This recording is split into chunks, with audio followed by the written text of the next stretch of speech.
ഇനി അടുത്ത വളരെ പ്രധാനപ്പെട്ട ഒരു കഥാപാത്രം പറങ്ങോട്ട് ജ്യേഷ്ഠദേവൻ. ഇദ്ദേഹത്തിന്റെ കാലം 1500 മുതൽ 1600 പൊതുവർഷം. അദ്ദേഹത്തിന്റെ പ്രശസ്തമായ ഒരു മലയാളം കൃതിയാണ് യുക്തിഭാഷ. ദൃക്കരണം എന്ന് പറഞ്ഞാൽ മറ്റൊരു കൃതി അദ്ദേഹം എഴുതിയിട്ടുണ്ടോ സംശയം, ഇതിനെപ്പറ്റി ഉറപ്പില്ല, അങ്ങനെ ചിലരൊക്കെ പറയാം. യുക്തിഭാഷയാണ് അദ്ദേഹത്തിന്റെ ഏറ്റവും പ്രധാനപ്പെട്ട. ഈ യുക്തിഭാഷയ്ക്ക് ഒരുപാട് പ്രാധാന്യം. യുക്തിഭാഷയെ പറ്റി നമുക്ക് കൂടുതൽ പറയാൻ വേണ്ടി നമുക്ക് അടുത്ത ക്ലാസ്സിലേക്ക് നിർദ്ദേശിക്കുന്നതായിരിക്കും കുറച്ചുകൂടി നമുക്ക് നല്ലത്.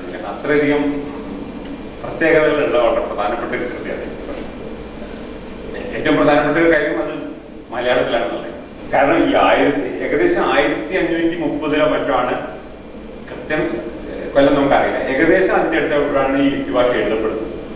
അന്നത്തെ കാലത്തും മലയാളം തന്നെ വികസിച്ച് വരുന്നില്ലോ.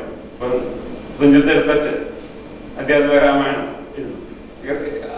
ഏകദേശം അത്ര പഴയ ഒരു കാലം. ഭാഷ തന്നെ വികസിച്ച് വരുന്നൊരു കാലം. അന്നത്തെ കാലത്ത് വളരെ ഉയർന്ന തരത്തിലുള്ള ലോകോത്തരമായിട്ടുള്ള ഉയർന്ന ഗണിതശാസ്ത്ര തത്വങ്ങൾ അടങ്ങിയ ഒരു പുസ്തകമാണ്. അതിനെപ്പറ്റി ചില ആൾക്കാർ ഒത്തിരി അതിശയോക്തി കൂടി ഇട്ടാണെന്ന് വേണമെങ്കിൽ പറയാം.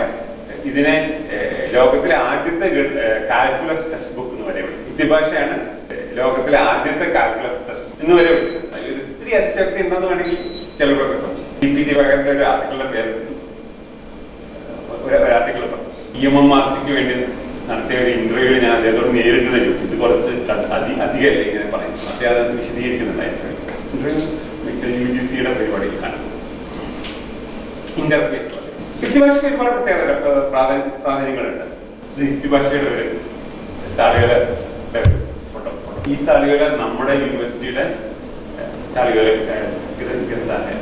യുക്തിഭാഷ പ്രസിദ്ധീകരിക്കപ്പെട്ടു. യുക്തിഭാഷ 3 വട്ടം പ്രസിദ്ധീകരിക്കപ്പെട്ടത്. ആദ്യം പ്രസിദ്ധീകരിച്ചത് രാമവർമ്മ മരുത്തമ്പുരാനും അഖിലേശ്വരിയും കൂടിയാണ് തൃശ്ശൂരിൽ നിന്ന് മംഗളോദയത്തിൽ. അത് യുക്തിഭാഷയ്ക്ക് 2 ഭാഗമുണ്ട്. ആദ്യത്തെ ഭാഗം ഗണിതശാസ്ത്ര ഭാഗവും രണ്ടാമത്തെ ഭാഗം ജ്യോതിശാസ്ത്ര ഭാഗമാണ്. ഗണിതശാസ്ത്ര ഭാഗം മാത്രമേ അറിയുള്ളൂ. മദ്രാസ് യൂണിവേഴ്സിറ്റിയിൽ നിന്ന് ഇത് പബ്ലിഷ് ചെയ്തു. ആ പബ്ലിക്കേഷൻ അത്ര നല്ലതല്ലാന്നൊക്കെ പല ആൾക്കാർ എഴുതിയിട്ടാണ്. ഞാൻ സാധനം കണ്ടിട്ടില്ല. അതിനുശേഷം KV ശർമ്മ എഡിഷൻ ഹിന്ദുസ്ഥാൻ അവരുടെ ബുക്കിലെ ഒരു പേജാണ്. യുക്തിഭാഷയുടെ ഒരു ഭാഗമാണ്. 1530 മലയാളമാണ്. 1530 മലപ്പുറം ജില്ലയിലെ നമ്പൂതിരിമാരുടെ മലയാളം അങ്ങനെ പറയുന്ന കാരണം വെച്ചാൽ ഒരു വേറൊരു ജില്ലയിലെ നമ്പൂതിരി ഇത് വായിച്ച് പറഞ്ഞു, ഇത് നമ്പൂതിരി എന്താ പറയുക, ഞങ്ങളെന്ന് നമ്പൂതിരി ഭാഷ, ഇത് മലപ്പുറം ജില്ലയിലെ നമ്പൂതിരി ഭാഷ. നമ്പൂതിരി ഭാഷയിലും പ്രാദേശിക വ്യത്യാസങ്ങളുണ്ടെന്നും ഇത് ഒരു മലപ്പുറം ജില്ല നമ്പൂതിരി എടുത്തിട്ടാണ്. അങ്ങനെയുള്ള ഇത് വളരെ കൊളോക്കിയലായി പോലെ എന്താ ഒരു രീതിയിലുള്ള ഭാഷയാണ്. അല്ലാതെ ഒരാൾ വേറെ ആളോട് ഇങ്ങനെ പറയുന്ന ഓറലായിട്ട് പറഞ്ഞു കൊടുക്കില്ല. ഇപ്പൊ നമ്മുടെ ശിഷ്യന് അങ്ങനെ പറഞ്ഞു കൊടുക്കുന്ന ഒരു ശൈലിയാണ് ഇത്. നമ്മൾ പലപ്പോഴും പുസ്തകങ്ങളൊക്കെ എഴുതുമ്പോൾ അങ്ങനെയല്ലോ, വേറെ ശൈലിയല്ലോ. അപ്പൊ ഞാനിപ്പോ പറഞ്ഞ രീതിയിലായിരിക്കില്ല ഞാൻ എഴുതും. ഇത് നമുക്ക് കുറച്ച് മാറ്റം വരും. പക്ഷെ ഇവിടെ എങ്ങനെയല്ല, ഇവിടെ ഒരു കോൺവെർസേഷണൽ ടോൺ തന്നെ. അത് ഏകദേശം ഒരു നമ്പൂതിരി മലപ്പുറം നമ്പൂതിരിയുടെ സ്ലാങ് സ്റ്റൈൽ തന്നെ. അനന്തരം ത്രൈരാശികം എന്നുള്ളത് 4 ക്വാണ്ടിറ്റി, അതിൽ 3 അറിഞ്ഞ 4ാമത്തെ എങ്ങനെ കണ്ടുപിടിക്കാം. നമ്മൾ റേഷ്യോ പ്രൊപ്പോർഷൻ എന്നൊക്കെ പറയില്ലേ സ്കൂൾ പഠിക്കുന്ന. അവയുടെ ഒരു അവയവിക്ക് 2 അവയവവും ഉണ്ടായിട്ടിരിക്കും. അതിൽ ഒരു അവയവം ഇത്ര പരിമാണത്തോടു കൂടി ഇരുന്നെന്ന് നിയതമായിട്ടിരിക്കും. ഈ നിയമത്തെ അറിഞ്ഞിട്ടും ഇരിക്കും. അപ്പോൾ മറ്റൊരിടത്ത് ഇങ്ങനത്തെ ഒരു അവയവിങ്കിലെ ഏകദേശത്തിന്റെ പരിമാണത്തെ അനുമാനിക്കാം. ഇത് ത്രൈരാശികമാകുന്നു. ത്രൈരാശികം എന്ന് പറഞ്ഞാൽ എന്താണ്? അതിനൊരു ഉദാഹരണം ഇപ്പോഴത്തെ ആൾക്കാർക്ക് അത്ര ഇഷ്ടപ്പെടുമെന്ന് എനിക്കറിയില്ല. ഇതിന് ഉദാഹരണം, അഞ്ഞാഴി നെല്ലിന് 2 അരി എന്നിങ്ങനെ അറിഞ്ഞിട്ടിരിക്കുമ്പോൾ ഇതിന്റെ ശേഷം നെല്ലിനൊക്കെയും ഇങ്ങനത്തെ ഒരു അരിയോടുള്ള മാനസംബന്ധ നിയമമുണ്ട് എന്ന് അറിഞ്ഞിരിക്കണം. ആകയാൽ 12 നെല്ലിന് എത്ര അരിയുണ്ടെന്ന് അറിയുമ്പോൾ ഈ ത്രൈരാശികമാകുന്ന ക്രിയ ഉപയോഗിക്കും. ഈ ത്രൈരാശികത്തിന്റെ ഒരു ഉപയോഗം അരി എന്ന് പറഞ്ഞാൽ കടയിൽ നിന്ന് ഒരു പാക്കറ്റിലോ ചാക്കിലോ കൊണ്ടുവരുന്നൊരു സാധനമല്ലേ. ഇപ്പോഴത്തെ കുട്ടികൾക്ക് ഇത് അത്ര രുചിക്കാനായിട്ട് പണ്ടൊന്നും ഇങ്ങനെയായിരുന്നില്ല. പണ്ടൊക്കെ ഈ നെല്ല് കുത്തി അരിയാക്കിയിട്ട് അരി കൊണ്ടായിരുന്നു വീട്ടിൽ ഉപയോഗിച്ചത്. പല വീടുകളിലും ഇങ്ങനെ നെല്ല് കുത്താനുള്ള ഒരു പ്രത്യേക വരയും അവിടെ ഉള്ള ആൾക്കാരും എല്ലാ സജ്ജീകരണങ്ങളും വിരൽ വിലക്ക തുടങ്ങിയുള്ള സജ്ജീകരണം. അപ്പൊ ഈ നെല്ല് എപ്പോഴും മറ്റുള്ളവരൊക്കെ ചിലപ്പോൾ എന്ത് സംഭവിക്കുക അറിയാം, ഒരു വീട്ടുകാർ നെല്ല് ഒരാൾക്ക് കൊടുത്തിട്ട് വീട്ടിൽ കൊണ്ടേ കുത്തിയിട്ട് തിരിച്ചു കൊടുക്കുന്നത്. വളരെ പാവപ്പെട്ട സ്ത്രീകളൊക്കെ ആയിരിക്കും പലപ്പോഴും ഇത് ചെയ്യാം. അപ്പൊ ഒരു കുഴപ്പമില്ല, നമ്മൾ നെല്ല് കൊടുത്തു കഴിഞ്ഞാൽ ഇവര് അരി മുഴുവൻ ഉണ്ടാക്കിയിട്ട് കുറച്ചരി ഇവര് വീട്ടിൽ കൊണ്ടുപോയി കഴിഞ്ഞാൽ അല്ലെങ്കിൽ തിരിച്ചു വന്നില്ലെങ്കിലും പ്രശ്നമല്ല. അപ്പൊ എന്ത് ചെയ്യണം, എത്ര നെല്ല് കൊടുത്താൽ എത്ര അരി കിട്ടും നമുക്കൊരു ധാരണ ഉണ്ടെങ്കിൽ അത് കണ്ടുപിടിക്കാൻ പറ്റും. അപ്പൊ അതിനൊരു കണക്ക്. അപ്പൊ ആ കണക്കാണ് ഇവിടെ പറയുന്നത്. ഇങ്ങനെ പറയുന്നത് അഞ്ഞാഴി നെല്ലിന്, അഞ്ഞാഴി എന്ന് പറഞ്ഞാൽ 5 നാഴി, നാഴി എന്നുള്ളതൊരു പഴയ അളവാണ്. അഞ്ഞാഴി നെല്ലിന് 2 അപ്പൊ ഇതാണ് പ്രമാണം. 5 നാഴി നെല്ല് കൊടുത്താൽ 2 നാഴി അരി കൊത്തിയേക്കണം. പക്ഷെ നമ്മൾക്ക് പ്രശ്നം എന്താ പറയുക, 12 നാഴി നെല്ല്, 12 നാഴി നെല്ലാണ് ഇപ്പൊ നമ്മൾ കൊടുക്കുന്നത്. അപ്പൊ എത്ര അല്ലെ, ഇതിപ്പോ നമ്മൾ പറഞ്ഞ നേരത്തെ പറഞ്ഞ റേഷ്യോ പ്രൊപ്പോർഷനിൽ പെട്ടതല്ലേ. ഇതിനെയാണ് ത്രൈരാശികം. അപ്പൊ ഇത്തരത്തിലുള്ള കണക്കുകളെ പറ്റിയാണ് അത് എങ്ങനെ ചെയ്യാന്നുള്ളത്. ഇത് യുക്തിഭാഷയിലെ ഒരു പ്രധാനപ്പെട്ട ഭാഗമാണ് ത്രൈരാശികം അധ്യായം 4. അപ്പൊ അതിന്റെ സാങ്കേതിക പദങ്ങളെ പറ്റി പറയുന്നത് ഡിസ്കഷൻ എങ്ങനെ നോക്കാം. പിന്നെ യുക്തിഭാഷയിൽ നിന്നുള്ള ഒരു ഭാഗം അവിടെ ആ ഭാഷയുടെ മനസ്സിലാക്കണം 1530 അത്രയും പഴയ കാലത്തുള്ള മലയാള ഭാഷ. പക്ഷെ ഇതിൽ വേറെ കാര്യങ്ങൾ ശ്രദ്ധിച്ചോ, എല്ലാ സാങ്കേതിക പദങ്ങളും ഇതിൽ വരുന്നു. അപ്പൊ ആലോചിച്ചു, ഇപ്പൊ പോലും മാത്തമെറ്റിക്സ് എങ്ങനെ മലയാളത്തിൽ പഠിപ്പിക്കണം നമുക്ക് വലിയ വിഷമമുണ്ട്. ഗണിതശാസ്ത്ര ഇപ്പോ +1 +2 ലെവലിലുള്ള ഗണിതശാസ്ത്ര പദങ്ങളൊക്കെ എങ്ങനെ മലയാളത്തിലാക്കാം, ഇത് വലിയ ഒരു ബാല്യകരമലയായിട്ടാണ് ആൾക്കാർക്ക് തോന്നുന്നത്. മലയാളത്തിൽ എങ്ങനെ പഠിപ്പിക്കാം, മലയാളത്തിൽ എങ്ങനെ പുസ്തകങ്ങൾ എഴുതാം, ഇങ്ങനത്തെ സ്കൂളിൽ തന്നെ ഗണിതശാസ്ത്ര പദങ്ങളൊക്കെ മലയാളത്തിൽ ഉപയോഗിക്കുന്നതിനെ കുറിച്ച് ഒരുപാട് പ്രശ്നങ്ങൾ മനസ്സിലാവേണ്ട കാര്യമില്ല. 1530 നിങ്ങളൊക്കെ ഇപ്പൊ സ്കൂളിൽ പഠിപ്പിക്കുന്ന +2 ലെവലിലൊക്കെ പഠിപ്പിക്കുന്ന ഗണിതശാസ്ത്രത്തെ അത്രയോ അതിൽ കൂടുതലോ ഗഹനമായ കാര്യങ്ങള് യാതൊരു വിഷമവും ഇല്ലാതെ ഈ ബുക്കില് മലയാളത്തിൽ പറയുന്നു. കുറച്ച് സംസ്കൃത വാക്കുകളൊക്കെ ഉപയോഗിച്ചിട്ടുണ്ടായിരുന്നു. അതിന് സ്വാഭാവികമാണ്. നമുക്ക് വേണമെങ്കിൽ ഇദ്ദേഹം ഉപയോഗിക്കുന്ന സംസ്കൃതം പോലും നമുക്ക് കുറച്ചുകൂടി ലളിതീകരിക്കാൻ പറ്റും. ഇതുവരെ ഞാൻ പറഞ്ഞതൊക്കെ നമ്പൂതിരിമാരൊക്കെ അല്ലേ, നമ്പൂതിരി, ഭട്ടത്തിരി, സൗമ്യാജ് ഉയർന്ന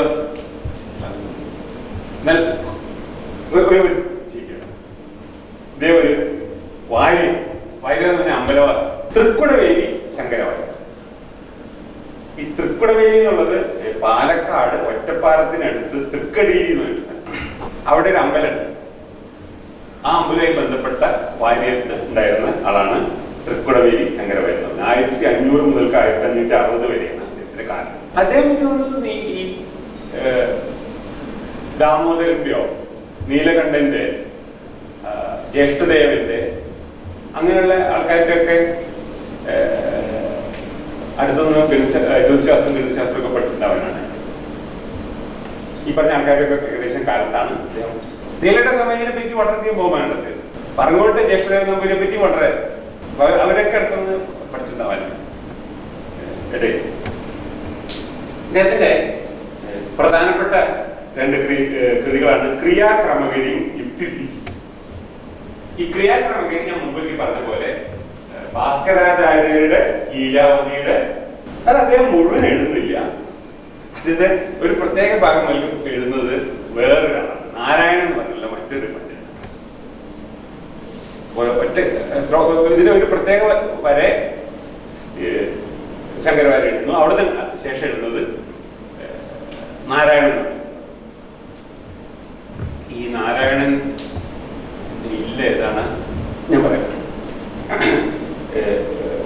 വളരെ പ്രസിദ്ധമായ ഇല്ലെത്തുന്ന ഒരാളിനെയാണ് കേൾക്കുന്നത്. അദ്ദേഹത്തിന്റെ കാലം 1500 മുതൽ 75 വരെയാണ്. യുക്തിദീപിക ശങ്കരൻ ഒറ്റയ്ക്ക് എഴുതിയത്. അത് നീലകണ്ഠ സ്വാമിയാജിയുടെ തന്ത്രസംഗ്രഹത്തിന്റെ ഒരു കാര്യം. ഇത് 2 സംസ്കൃതമാണ്. അതിന് പുറമെ തന്ത്രസംഗ്രഹത്തിന് അദ്ദേഹം മലയാളത്തിൽ ഒരു വ്യാഖ്യാനം എഴുതിയിട്ടുണ്ട്. അതിന്റെ പേര് ക്രിയാകലാപം. ഇത് അത്രയധികം പ്രസിദ്ധമല്ലാത്തൊരു കൃതിയാണ്. ഈ വളരെ ഈയിടെ ആണ് രാമസുബ്രഹ്മണ്യൻ, രാമസുബ്രഹ്മണ്യൻ, പിന്നെ അദ്ദേഹത്തിന്റെ ഒരു സ്റ്റുഡന്റും കൂടി ഇത് അതിനെപ്പറ്റി എന്താ പറയാ ഒരു പുസ്തകം ക്രിയാകലാപം. അതായത് തന്ത്രസംഗ്രഹത്തിന്റെ നീലകണ്ഠ സോമയാജിയുടെ തന്ത്രസംഗ്രഹത്തിന്റെ മലയാളത്തിലുള്ള ഒരു ക്രിയാകലാപം. ഈ ഇദ്ദേഹത്തിന്റെ ഈ ക്രിയാക്രമയിലും യുക്തിദീപികയിലും ക്രിയാകലാപത്തിലൊക്കെ ഏകദേശം നമ്മുടെ യുക്തിഭാഷയിലുള്ള ഒരുപാട് കാര്യങ്ങൾ കാണാം. ഞാൻ പറഞ്ഞത് യുക്തിഭാഷാകർത്താവായ ജ്യേഷ്ഠദേവൻ ഇദ്ദേഹത്തിന് വലിയ ബഹുമാനമായിരുന്നു. ജ്യേഷ്ഠദേവൻ ഇദ്ദേഹത്തിന് വളരെ ബഹുമാനമായിരുന്നു പരാമർശിക്കുന്നുണ്ട്. അപ്പൊ ഏകദേശം യുക്തിഭാഷയിലുള്ള കാര്യങ്ങളൊക്കെ തന്നെ ഇതിൽ ഇത് വലിയൊരു വളരെ പോസിറ്റീവുള്ള കാര്യം. കാരണം യുക്തിഭാഷ മലയാളത്തിലാണെന്നുള്ളത് നമ്മുടെ സംബന്ധിച്ചുള്ളൊക്കെ വളരെ സന്തോഷകരമായ ഒരു കാര്യമാണെങ്കിലും അതിലൊരു പ്രശ്നമുണ്ട്. എന്താ കാരണം മലയാളം അറിയാവുന്നവർക്ക് മാത്രമല്ലേ പുസ്തകം അറിയുള്ളൂ. പുറമെയുള്ള മലയാളികളല്ലാത്ത ആൾക്കാരെ സംബന്ധിച്ചിടത്തോളം യുക്തിഭാഷ കിട്ടിയാലും വായിക്കാൻ പറ്റില്ല. പക്ഷെ അവർക്കൊക്കെ ഈ പറഞ്ഞ ക്രിയാക്രമകനും യുക്തിദീപിയൊക്കെ വരാൻ സംസ്കൃതത്തിൽ. അപ്പൊ അങ്ങനെ പലരും യുക്തിഭാഷയിലെ പല കാര്യങ്ങളും തന്നെ ആദ്യമായിട്ട് അറിഞ്ഞിട്ടുണ്ടാവോ മറ്റുള്ള ആൾക്കാർ അറിഞ്ഞിട്ടുണ്ടാവുക ഈ ക്രിയാക്രമകരിയിലൂടെയും യുക്തിദീപികയിലും. കാരണം യുക്തിഭാഷ മലയാളത്തിൽ ആയതുകൊണ്ട് പുറമെയുള്ളവർക്ക് എന്നാൽ യുക്തിഭാഷ പിന്നെ ഒരു സംസ്കൃത തർജ്ജമ വരുന്നുണ്ട്. യുക്തിഭാഷ ഈ സംസ്കൃത തർജ്ജമയെ പറ്റി വളരെ മോശമായ അഭിപ്രായങ്ങളാണ്. സംസ്കൃത തർജ്ജമ അദ്ദേഹം ജ്യേഷ്ഠദേവൻ നടത്തിയതല്ല. അത് മര്യാദയ്ക്ക് സംസ്കൃതം എഴുതാൻ അറിയാത്തതും വലിയ ജ്യോതിശാസ്ത്രത്തിലൊന്നും വലിയ വിവരവും ഗണിതശാസ്ത്രം വലിയ വിവരമൊന്നും ഇല്ലാത്ത ഒരാള് തട്ടിമുട്ടി എങ്ങനെയും ചെയ്ത ഒരു തർജ്ജമയാണെന്നാണ് അതിനെപ്പറ്റി ആ തർജ്ജമയെ പറ്റി പറഞ്ഞത്. അത്ര മെച്ചില്ലാത്തതാണ്. എന്തായാലും അത് ജ്യേഷ്ഠദേവൻ ചെയ്തതല്ല. ഈ യുക്തിഭാഷ പറ്റിയിട്ട് വേറൊരു തർക്കം കൂടി കേട്ടോ. അത് യുക്തിഭാഷ എഴുതിയത് പറങ്ങോട്ട് ഇല്ലത്തെ ജ്യേഷ്ഠദേവൻ നമ്പൂതിരിയാണെന്ന് ഞാൻ പറഞ്ഞില്ല. അല്ലാതെ ചില പുസ്തകങ്ങളൊക്കെ നിങ്ങളില്ല. ഒരു ബ്രഹ്മദത്തൻ നമ്പൂതിരിയാണ്. അത് ശരിക്കും ഒരു തെറ്റിദ്ധാരണയുടെ ഫലമായിട്ട് വന്നതാണ്. അതായത് തൃപ്പൂണിത്തുറ ഒരു ഗ്രന്ഥാലയത്തില് ഇന്ന് യുക്തിഭാഷയുടെ ഒരു പകർപ്പ് താളിലെ ഗ്രന്ഥം കിട്ടി. അതിന്റെ അടിയിൽ എഴുതിയിരിക്കുന്നത് ആലേഖി. അത് എഴുതിയിരിക്കുന്നത് ഒരു ബ്രഹ്മദത്തൻ എന്ന് പറഞ്ഞൊരു വിപ്രനാണ്, ബ്രാഹ്മണൻ. അത് എഴുതിയ കൊല്ലം അതിൽ പരാമർശിച്ചത് കലികദിനസംഖ്യ. ആ പറഞ്ഞ കലികദിനസംഖ്യ വളരെ പിന്നീടുള്ളത്. അത് ഈ വിപ്രന്റെ എഴുതിയെന്നല്ല. അത് ഈ താളികര ഗ്രന്ഥം എഴുതിയത് താളികര ഗ്രന്ഥത്തിലെ അതിലുള്ള എഴുത്ത് വിപ്രന്റെയാണ്. ഈ ബ്രഹ്മദത്തൻ എന്ന് പറഞ്ഞ നമ്പൂരിയുടെ അല്ല, അതിന്റെ കർത്താവ് ബ്രഹ്മദത്തനാണ്. കർത്താവിന്റെ പേര് ജ്യേഷ്ഠദേവൻ. പറങ്ങോട്ടില്ലത്ത് ജ്യേഷ്ഠദേവൻ അദ്ദേഹം നമ്മൾ തൃക്കണ്ടി വെക്കാം. അപ്പൊ അതിനെപ്പറ്റി ഇങ്ങനെയൊരു കൺഫ്യൂഷൻ ആദ്യകാലത്ത് ഈ യുക്തിഭാഷയുടെ ഒന്നാമത്തെ ഈ മംഗളോദയം പതിപ്പിലും ഇങ്ങനെ ഒരു ബ്രഹ്മദത്തന്റെ പേര് അത് നോക്കിയിട്ടാണ് തോന്നുന്നു. മറ്റു പല സ്ഥലത്തും ഇങ്ങനെ ഒരു തെറ്റിദ്ധാരണ കാണും. നിങ്ങളും പല സ്ഥലത്തും കണ്ടുകൂടെയില്ല. അതിൽ യാതൊരു അടിസ്ഥാനമില്ല. യുക്തിഭാഷയുടെ കർത്താവിനെ പറ്റിയിട്ട് യാതൊരു തർക്കവും നിലവില്ല. അത് ഇങ്ങനെ തെറ്റിദ്ധാരണയോട് മാത്രമാണ്. ഇതൊക്കെ സംഭവിക്കും. കാരണം ഈ എഴുതിയത് എന്ന് പറഞ്ഞതിന്റെ അർത്ഥം ഓതറാണെന്നോ അതൊക്കെ പകർത്തി എഴുതിയ ആളോ എപ്പോഴും താഴെ ഗ്രന്ഥങ്ങളിലൊക്കെ അവസാനം ഈ കൃതി പകർത്തി എഴുതുന്ന ആളുടെ പേരും കൂടി പേര്, എഴുതിയ തീയതി, അവർക്ക് പ്രിയപ്പെട്ട ദൈവത്തിന്റെ പേരൊക്കെ ഈ എഴുതിയ തീയതി പലപ്പോഴും കലിദിനസംഖ്യയായിട്ട് കടപയാതി വെച്ചുകൊണ്ടായിരിക്കും. അപ്പൊ അത് നോക്കിയിട്ട് ഈ കൃതിയുടെ പ്രായം കണ്ടുപിടിക്കാൻ പറ്റും.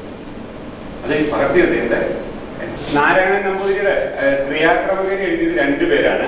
ഒന്ന് തൃക്കുടവേലി ശങ്കരവാര്യർ, പിന്നെ നാരായണൻ. അദ്ദേഹത്തിന്റെ ഇല്ല പേര് മഹിഷമംഗലം. മഹിഷമംഗലം അതൊക്കെ ഈ പറഞ്ഞ എഴുതിയിട്ടുണ്ടല്ലോ. മഹിഷമംഗലത്തിൽ തന്നെ ഒരുപാട് വിവിധ വിഷയങ്ങളിൽ പ്രഗത്ഭരായിട്ടുള്ള പല പണ്ഡിതന്മാരും ഉണ്ടായിരുന്ന വീടാണ്. ഇദ്ദേഹം തന്നെ ജ്യോതിശാസ്ത്രത്തിനൊക്കെ പുറമെ സാഹിത്യത്തിലൊക്കെ വളരെ എന്താ പറയുക അദ്ദേഹത്തിന്റെ കവിത നല്ലൊരു കവിത ഉണ്ടോ മഹിഷമം വളരെ പ്രസിദ്ധമല്ലേ ഇവിടെ പറഞ്ഞു നിർത്തിയ അവസരം അക്രിയകൾ വേറൊരു കുറച്ചുകൂടി കാലം കഴിഞ്ഞിട്ട് വരുന്ന വേറൊരു ഈ പരമ്പരയിൽപ്പെട്ട വേറൊരു ഗണിതശാസ്ത്രനാണ് പുതുമന സോമയാജി. അദ്ദേഹം ഒരു ജ്യോതിഷത്തിലും വളരെ പ്രസിദ്ധമായ കൃതികൾ രചിച്ചിട്ടുള്ള ഒരാളാണ്. സോമയാജി ഇതുപോലെ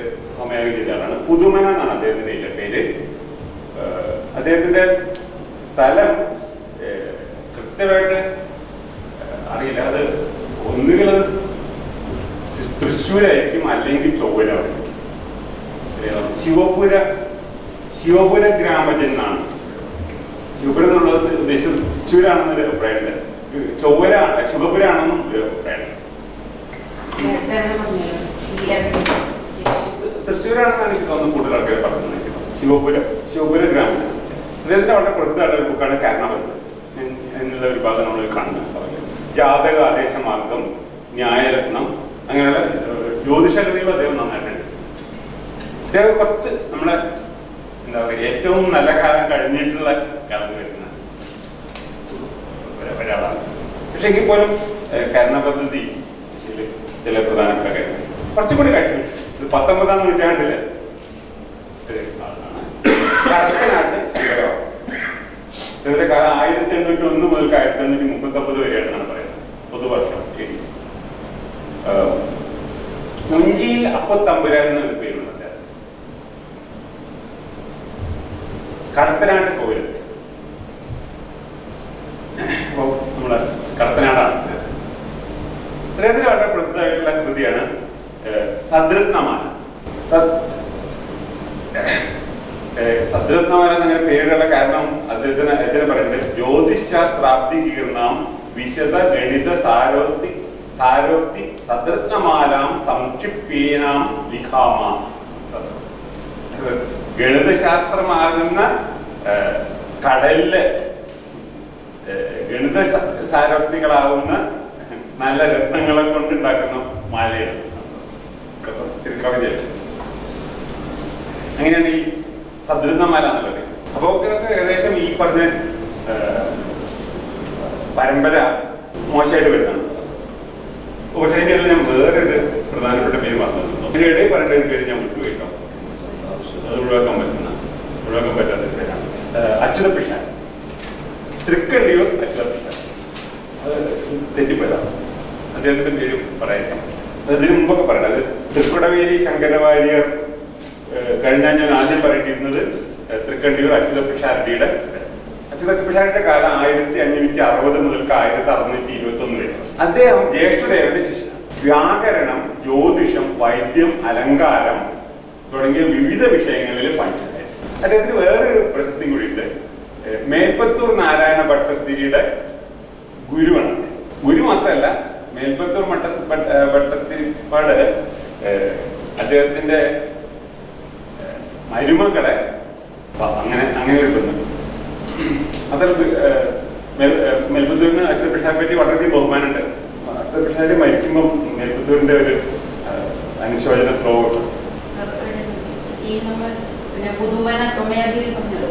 അത് ശരിക്കും പുതുമന നീലകണ്ഠ സോമയാജി അദ്ദേഹത്തെ കുറിച്ച് അല്ല, അത് നീലകണ്ഠ സോമയാജി വളരെ മുമ്പുള്ളത്. പുതുമന സോമയാജി എന്ന് പറയുന്നത് പിന്നീട് കുറെ ശേഷം ഇതിന്റെ കാലം ഒരുപാട് അവസാനം.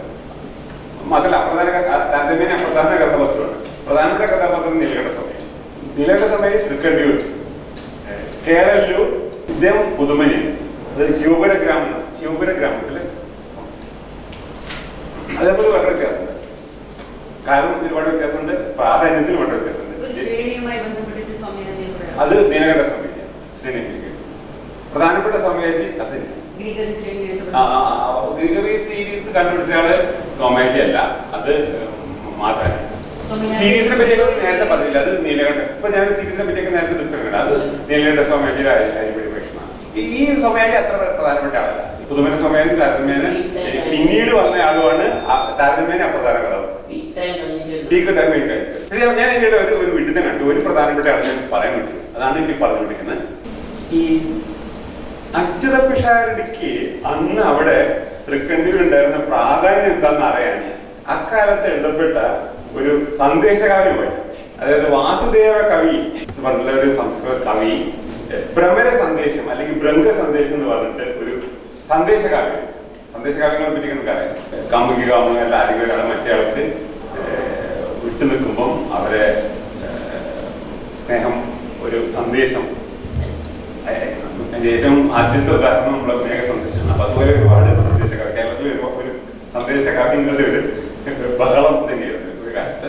അപ്പൊ അതിൽപ്പെട്ട വളരെ പ്രധാനപ്പെട്ട ഒരു നല്ലൊരു സന്ദേശമാണ് ഭ്രമര സന്ദേശം അല്ലെങ്കിൽ ഭൃഗ സന്ദേശം.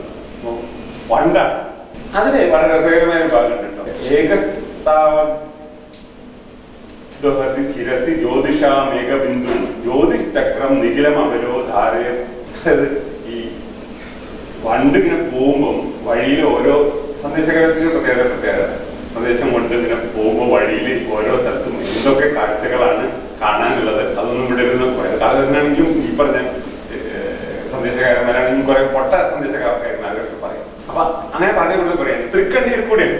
തൃക്കണ്ടിയൂർ കൂടെ പോകുമ്പോൾ തൃക്കണ്ടിയൂരിലുള്ള രണ്ട് പ്രധാനപ്പെട്ട കാര്യങ്ങളെ പറ്റിയാണ്. ഒന്ന് തൃക്കണ്ടിയൂരിലെ ശിവക്ഷേത്രം. ഇത് വളരെ പ്രശ്നം. അതിനെപ്പറ്റി പറയാം. അവിടെ ഉള്ളത് ചന്ദ്രനെ തലയിൽ വെച്ചിട്ടുള്ള ശിവൻ, ചന്ദ്രശേഖരനായിട്ടുള്ള ചന്ദ്രൻ ഒരു നവഗ്രഹങ്ങളിൽപ്പെട്ട ഒന്നുണ്ട്. അപ്പൊ നവഗ്രഹങ്ങളിൽപ്പെട്ട ഒന്ന് തലയിൽ വെച്ചിട്ടുള്ള ശിവൻ അവിടെ ഇരിക്കുന്നത് എവിടെ? തൃക്കണ്ടിയൂർ ശിവക്ഷേത്രം. അപ്പൊ അതാണ് അവിടെ ഒരു പ്രധാനപ്പെട്ട തൃക്കണ്ടിയൂർ കണ്ട ഒരു കാര്യം. പിന്നെ അവിടെ കേമായിട്ടുള്ള വേറെ ഒന്നുണ്ടെന്ന് പറഞ്ഞു. അതെന്താ ഇതില് തൃക്കണ്ടിയൂർ. ഇത് രണ്ടാണ് തൃക്കണ്ടിയൂരത്തെ ഏറ്റവും പ്രധാനപ്പെട്ട രണ്ട് കാര്യങ്ങൾ. അപ്പൊ ഇത് നമ്മൾ ഏതാ കേമം? ശിവന്റെ തലയിൽ ഒരു ഗ്രഹമാണ്. അച്യുതപിഷാരിയുടെ തലയിലാണ് ജ്യോതിഷചക്രം മുഴുവൻ. അച്യുതപിഷാരിയുടെ തലയിലാണ് ജ്യോതിഷചക്രം മുഴുവൻ. ജ്യോതിഷചക്രം എന്നാൽ രാജചക്രം. രാജചക്രത്തിലല്ലേ എല്ലാ നവഗ്രഹങ്ങളും ഉള്ളത്. അപ്പൊ ശിവന്റെ തലയിൽ ഒരു ഗ്രഹമുണ്ട്, ചന്ദ്രൻ. ഇവിടെ 9 ഗ്രഹങ്ങളൊക്കെ ചുറ്റുന്നതാണ്. അത് അദ്ദേഹത്തിന്റെ തലയിലാണ് ഈ ജ്യോതിശാസ്ത്രത്തിലെ ഉള്ള ഈ രാജചക്രത്തിലുള്ള എല്ലാ ഗ്രഹങ്ങളുടെയും കൃത്യമായ പൊസിഷൻ കണക്കൂട്ടുന്നതിന്റെ വിദ്യാലയ കയ്യിലുണ്ട്. അതുപോലെ ഇയാളുടെ തലയിലുണ്ടോ. അപ്പൊ സ്വാഭാവികമായിട്ടും നവഗ്രഹങ്ങൾ ഇയാളുടെ തലയിലുണ്ട്. അപ്പൊ ശിവനെക്കാളും 9 ഇരട്ടി കേവലുണ്ട്. അല്ല, ഇതിൽ നമ്മൾ മനസ്സിലാക്കുന്ന കാര്യത്തിൽ കണ്ടിയുടെ അച്യുതപിഷാരിക്ക് അവിടെ ഈ നാട്ടിൽ എത്ര പ്രാമാണ്യം ഉണ്ടായിരുന്നു. അതല്ല, ഒരു ജ്യോതിശാസ്ത്ര ഗണിതശാസ്ത്ര പണ്ഡിതനെ സമൂഹം അക്കാലത്ത് എത്ര വിലമതിച്ചു. ഇന്നൊക്കെ ഒരാൾക്ക് ഇങ്ങനത്തെ ഒരു ശ്ലോകം എഴുതാൻ പറ്റില്ല. ശിവനെ അപമാനിച്ചെന്ന് പറഞ്ഞിട്ട് ഇവിടെ ആകെ എങ്ങനത്തെ ശ്ലോകം ഇപ്പൊ എഴുതാൻ പറ്റുമോ? ഇവരൊക്കെ അങ്ങനെ പറയാൻ പറ്റും. ശിവന്റെ തലയിൽ ഒരു ഗ്രഹമുള്ളത് അച്യുതപിഷാരിയുടെ 9 ഗ്രഹമുണ്ടെന്ന് ഒരാൾ പറഞ്ഞു കഴിഞ്ഞാൽ അയാളെ എല്ലാവരും കൂടി ആശ്ചര്യപ്പെട്ടില്ല.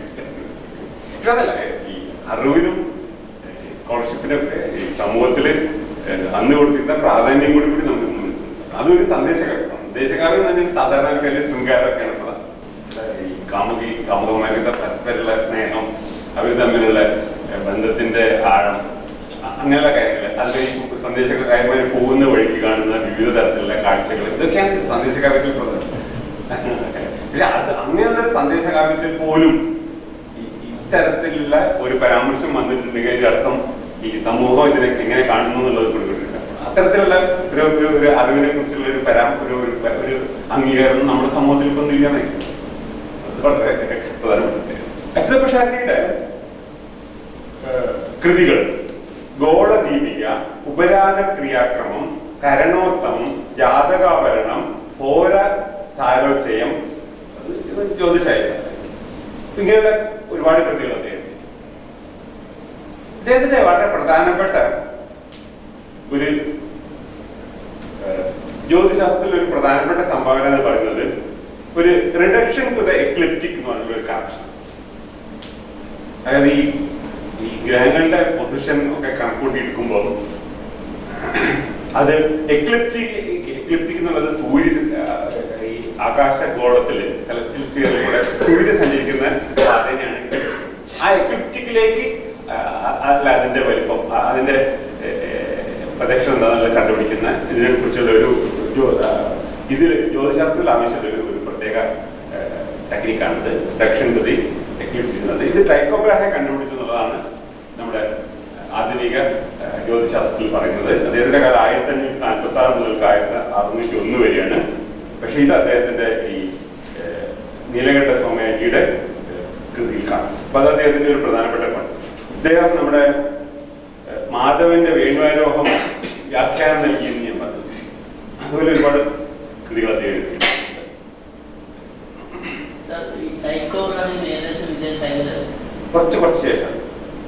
കുറച്ച് ശേഷം കാരണം ഇദ്ദേഹത്തിന്റെ കാലം 1560 മുതൽക്ക് 1621 വരെയാണ്. ഏകദേശം ഒരേ കാലം തന്നെയാണ്. രണ്ടാളത് ഏകദേശം ഒരേ കാലമാണ്. പക്ഷെ ഇദ്ദേഹത്തിന്റെ ഇത് കുറച്ച് നേരത്തെയാണെന്ന് ഒരു ചില ആളുകൾ ഇതിന്റെ സൂക്ഷ്മ വശങ്ങൾ എനിക്കറിയില്ല. ടൈക്കോ ബ്രാഹയേക്കാളും കുറച്ചുകൂടി മുമ്പാണ് ഇദ്ദേഹത്തിന്റെ വന്നൊരു ആർഗ്യുമെന്റ്. ഇല്ലെങ്കിൽ വലിയ വ്യത്യാസമുണ്ട്. ഏകദേശം ഒരേ കാലത്ത് ജീവിച്ച ആൾക്കാർ എങ്കിൽ അല്ലെങ്കിൽ ഇൻഡിപെൻഡന്റ് കണ്ടുപിടിച്ചെന്ന് എനിക്ക് പറയേണ്ടി വരും. പിന്നെ ഒരു പ്രധാനപ്പെട്ട ഒരു കാര്യം പറയേണ്ടതാണ്, ഇവർ ഈ കാര്യങ്ങളൊക്കെ പറയുന്ന രീതി. മിക്കവാറും അറിയില്ല, ഞാൻ ശ്ലോകങ്ങളിലൊക്കെ ഇതുപോലുള്ള വലിയ വലിയ നമ്പറുകളൊക്കെ പലപ്പോഴും പറയുന്നത്. അങ്ങനെ പറയാൻ വേണ്ടിയിട്ട് അവരുപയോഗിച്ച ഒരു പ്രധാനപ്പെട്ട രീതി ഞാൻ പറഞ്ഞു. എന്താണ്? ഭൂതസംഖ്യ. ഭൂതസംഖ്യ രീതിയിൽ എന്താ ചെയ്യുന്നത്? അപ്പോ 2 എന്ന് പറയുന്നതിന് പകരം നേത്രമോ അല്ലെങ്കിൽ നേത്രത്തിന്റെ ഏതെങ്കിലും പര്യായം പറയും. 4 എന്ന് പറയുന്നതിന് പകരം വേദമോ അതിന്റെ പര്യായം പറയും. 5 എന്ന് പറയുന്നതിന് പകരം ശരം. അപ്പം ശരത്തിന്റെ എന്തെങ്കിലും, അമ്പിന്റെ അസ്ത്രത്തിന്റെ എന്തെങ്കിലും ഒരു പര്യായം. ഇങ്ങനെയൊക്കെ ആകുമ്പോൾ സംസ്കൃത ശ്ലോകത്തിൽ അതിന് വെക്കാം. ഇത് നമ്മൾ കണ്ടുവരുന്നത്. അപ്പൊ അതുപോലെ വേറെ രീതിയാണ് കടപയാതി അല്ലെങ്കിൽ പരൽപേർ. ഈ പരൽപേർ എന്ന് പറയുന്നത് കബഡിയായിട്ട് ബന്ധപ്പെട്ടതാണെന്ന് ഒരു എക്സ്പ്ലനേഷൻ. കടപയാതിൽ എന്താ ചെയ്യുന്നത്? ചിലപ്പോ ഇപ്പൊ മലയാളത്തിലുള്ള ഒരു വരി അല്ലെങ്കിൽ ഒരു ഫ്രേസ് അല്ലെങ്കിൽ ഒരു വാക്ക്, അപ്പൊ അതിൽ കുറെ അക്ഷരങ്ങൾ ഉണ്ടാവുമല്ലോ. അങ്ങനെ ഓരോ അക്ഷരത്തിനും ഒരു സംഖ്യയായിട്ട് മാറ്റി. അത് മാറ്റുന്നതിന്റെ ടേബിളാണ് ഇവിടെ കൊടുത്തത്. ക 1 അങ്ങനെ പോയിട്ട് അവസാനം ഞാൻ അതിലേക്ക് വീണ്ടും 0 ഒന്നാമത്തെ വരിയില്. പിന്നെ വീണ്ടും താഴത്ത് അത് ഞായലെത്തുമ്പോൾ വീണ്ടും 0. അല്ലെ ഈ ടേബിൾ. പ 1 യാ. അതുകൊണ്ടാണ് കടപയാതി എന്ന് പറയുന്നത്. കാ ട പ യാ എല്ലാം ഒന്നും. അതുപോലെ മറ്റത് ഓരോ അക്ഷരത്തിനും ചിലപ്പം ഹ എന്ന് പറഞ്ഞാൽ 8 ആണ്, ള എന്ന് പറഞ്ഞാൽ 9 ആണ്, ഇഴാറാക്കി 2നും 0 ആണ്. ഇങ്ങനെ സ്വരങ്ങൾക്കൊക്കെ പൊതുവെ 0 ആണ്. സ്വരങ്ങൾക്കെല്ലാം 0 ആണ്. ഇനി കൂട്ടക്ഷരങ്ങൾ വരികയാണെങ്കിൽ എന്താ ചെയ്യേണ്ടത് വെച്ചാൽ കൂട്ടക്ഷരങ്ങളുടെ അവസാനത്തെ അക്ഷരത്തിനാണ് പരിഗണന. കൂട്ടക്ഷരത്തിൽ കുറെ അക്ഷരങ്ങൾ കൂടി ചേർന്നായിരിക്കില്ല. അവസാനത്തെ അക്ഷരത്തിന് ആണ് പ്രാധാന്യം. കൂട്ടക്ഷരത്തിന്റെ കൂടെ സ്വരങ്ങൾ വന്നാൽ അത് നമ്മൾ നോക്കട്ടെ. ഒരു അക്ഷരത്തിന്റെ കുഴപ്പം കാന്നുള്ളതിന് പറയും കാന്നോ കീന്നോ കൂന്നോ അതെല്ലാം ഒന്നും ഒരുപോലെ. ചില അക്ഷരങ്ങളെ നമ്മൾ പരിഗണിക്കാറില്ല.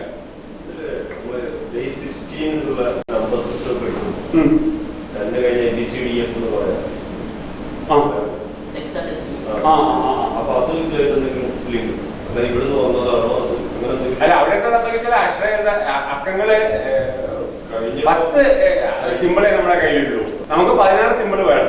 അപ്പൊ പോരാത്ത സിമ്പിൾ നമ്മൾ എന്ത് ചെയ്തു? എവിടെന്നെങ്കിലും എടുക്കണം. ഏതെങ്കിലും സിമ്പിൾ എടുക്കുന്നതിന് പകരം നമുക്ക് പരിചയമുള്ള അക്ഷരങ്ങൾ എടുത്തു. അവിടെ എന്താ ചെയ്താൽ ഒരു അക്കത്തിന് ഒരു ഡിജിറ്റിന് പകരം ഒരു അക്ഷരം ഉപയോഗിക്കരുത്. ഒരു സാമ്യം ഇവിടെ ഉണ്ടെന്ന് പറയാം. പക്ഷെ ഇവിടെ കറസ്പോണ്ടൻസ് അങ്ങനെയല്ല. ഇവിടെ തിരിച്ചാണ്. അതായത് ഇവിടെ ഒരു അക്ഷരത്തിന് കറസ്പോണ്ടിങ് ആയിട്ട് നമ്മുടെ നമ്പർ കൊടുക്കരുത്. പക്ഷെ ഇവിടെ ശ്രദ്ധിക്കേണ്ട കാര്യത്തിൽ വ്യത്യസ്ത അക്ഷരങ്ങൾക്ക് തന്നെ കറസ്പോണ്ടിങ് ആയിട്ട് ഒരു നമ്പർ കൊടുക്കും. അപ്പൊ നിങ്ങൾ എന്താ പറയാ ഹാഷിംഗ് എന്നൊക്കെ പറയും. കമ്പ്യൂട്ടർ സയൻസിൽ ഹാഷിംഗ് എന്നൊക്കെ പറയും. മറ്റിടത്ത് അങ്ങനെയല്ല. മറ്റിടത്ത് അക്ഷരങ്ങളുടെ നമുക്ക് എന്താ പറയാ അക്കങ്ങൾ വേണം. 16 എണ്ണം വേണം അക്കങ്ങൾ. 16 സിമ്പിൾസ് കിട്ടണം. നമ്മുടെ കയ്യിൽ ഇപ്പൊ 10 ഉള്ളൂ. അപ്പൊ ബാക്കി 6 പോരാതെ വന്നപ്പോൾ അത് അക്ഷരങ്ങൾ കടവേണം. ഇവിടെ ഇവിടെ അക്ഷരമായ ഓരോ അക്ഷരങ്ങൾക്കും കറസ്പോണ്ടിങ് ആയിട്ട്. അപ്പൊ നമ്മുടെ ഭാഷയിൽ ഇപ്പൊ ഒരു വാചകമോ അല്ലെങ്കിൽ ഒരു വരിയോ അതല്ലെങ്കിൽ ഒരു വാക്കോ എഴുതി കഴിഞ്ഞാൽ ഉടനെ അതിന് കറസ്പോണ്ടിങ് ആയിട്ട് നമ്പർ. ചില അക്ഷരങ്ങൾക്ക് സാധാരണ പരിഗണിക്കാം. ഇതിന് ഒരു പ്രത്യേകത നേരത്തെ പറഞ്ഞ പോലെ അങ്കാന വാമതോഗതി എന്ന് പറഞ്ഞ വലത്തുന്ന ഇടത്തോട്ടാണ് വായിക്കുന്നത്. വലത്തുന്ന ഇടത്തോട്ട് വായിക്കുന്നത് വളരെ ആവശ്യമില്ല. കാരണം വെച്ചാൽ ഈ സ്വരങ്ങൾ സാധാരണ തുടക്കത്തിലല്ലേ വരുള്ളൂ. അപ്പൊ അതൊക്കെ 0 ആവുമല്ലോ. തുടക്കത്തിലെ 0 കൊണ്ടൊരു ഉപകാരമില്ലല്ലോ. അപ്പൊ അതുകൊണ്ടാണ് ഇതാണ് കുറെ കൂടി സൗകര്യം. വലത്തുന്ന ഇടത്തോട്ടാണ് വായിക്കാൻ. ഇപ്പൊ ഞാൻ ഇതിന് വേണമെങ്കിൽ ഒരു ഉദാഹരണം ഈ ടേബിൾ നോക്കാം. ഇതിപ്പം നിങ്ങൾ കിട്ടണം. ചന്ദ്രാംശു ചന്ദ്രാരമ കുമ്പിപ്പാലം. ഇത് പ്രത്യേകിച്ച് അർത്ഥമൊന്നുമില്ല. സംസ്കൃതത്തിൽ കേട്ട എന്തോ ഒരു കാര്യമാണെന്നൊക്കെ തോന്നും. പക്ഷെ ശരിക്കും അത് ശരിക്കും പൈയുടെ വില ഓർമ്മിക്കാൻ വേണ്ടിയിട്ടുള്ളൊരു അത് 3.140926536 3.6 3.6 അല്ല കേട്ടോ. അവിടെ ശരിക്കും റൗണ്ട് ചെയ്താണ്. അപ്പൊ ഇത് ഓർക്കാൻ പറ്റും. പോയിന്റ് ഒന്നുമില്ല. ഈ ഡിജിറ്റ്സ് ആണല്ലോ നമ്മൾ ഇതിൽ ഓർക്കേണ്ട കാര്യം. 3 ഓർക്കേണ്ട ഒരു കാര്യമല്ല. ഈ ബാക്കിയുള്ള ഡിജിറ്റുകളാണല്ലോ ഓർക്കേണ്ടത്. അപ്പൊ അതിന് നമ്മൾ ഓർമ്മിക്കാനുള്ളൊരു എളുപ്പമില്ല. അപ്പൊ ഇവിടെ എന്താ ചെയ്യുന്നത് അറിയാം?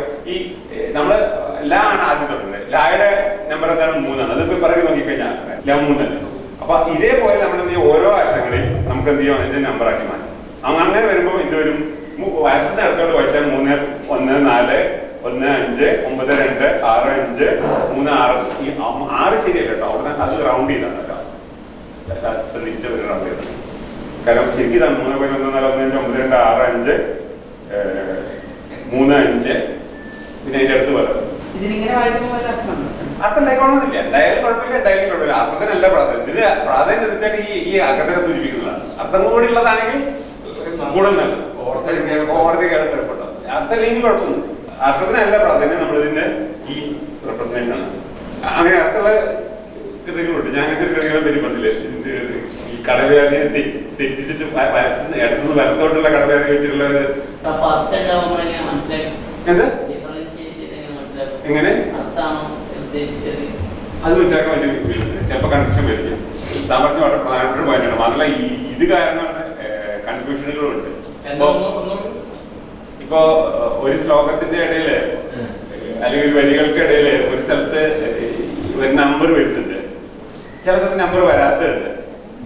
ചിലപ്പോൾ നമ്പർ വരുന്ന വരിക്കുന്ന ഭാഗത്തിന് തന്നെ അർത്ഥം ഉണ്ടായിരുന്നു വരില്ല. ഇത് അർത്ഥമാണോ ഈ നമ്പറാണോ എന്നുള്ളത് എങ്ങനെ കണ്ടുപിടിക്കാൻ പറ്റില്ല. മാത്രമല്ല ഈ പറഞ്ഞ പ്രശ്നമുണ്ട്, ഇത് വളരെ പ്രധാനപ്പെട്ട ഒരു പ്രശ്നമാണ്.